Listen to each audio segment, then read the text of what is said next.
nagpapangatog ng tuhod ni Boy Tapang ang Filipino-American na mula rin sa Cebu, si LJ. Si LJ, katulad ni Boy Tapang, naka-experience na rin daw ng heartbreak. Meron akong tatlong naging serious na relationship. So, yung isa tumagal ng 3 years. Nalaman ko na scammer. Yung isa 5 years. Muntik na kaming magpakasal. Nang loko. So, nahuli. Yung isa 1 year. Hindi masyadong malalim na relasyon. You shouldn't chase. Hintayin mo lang na may dumating.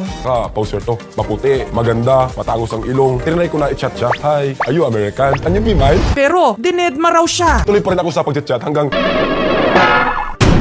manotice niya yung message ko. Yung reply sa akin, emoji. Nag-emoji ako to let him know na nakita ko yung message niya. Nag-selfie siya. Sabi ko, send voice message. Hi lang yung reply. Okay lang, kahit ito lang yung reply mo. Makukuha rin kita. Hanggang dumating na sa kanyang buhay si Boy Tapang. Sobrang kulit niya. Kwela kasi siya. Tapos pinapasaya niya. Maging honest naman tayo. Physically, gusto ko po talaga ng maputi. Surprisingly, hindi siya maputi. Pero, charing, nasabi ko na click kami. Naramdaman ko takot. Charot. Hindi.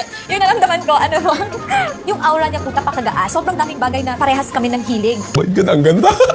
Sobrang kilig ako nun. Nahiya ako. Parang nakalimutan ko na yung pangalan ng sarili ko. Nawala yung katapangan.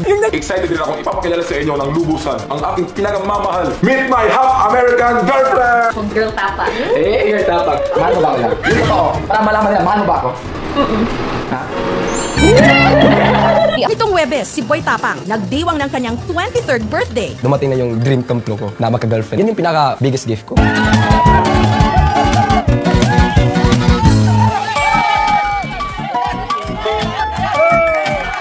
First time ko talaga makatanggap ng bulaklak galing sa girlfriend ko.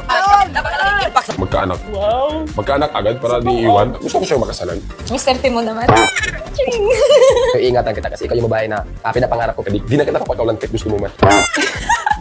Huwag kang magbago. Yung pagkamatulugin mo, sana wag mong baguhin yan. I love you so much na I love you kaya too. kong ibenta yung left kidney ko para sa'yo. Iyak siya, tingnan mo. Iyak talaga siya. Ano lang sir, siyempre masaya lang ako kasi hindi ko naman to in-expect talaga. Basta masabi ko sa'yo ay iingatan kita.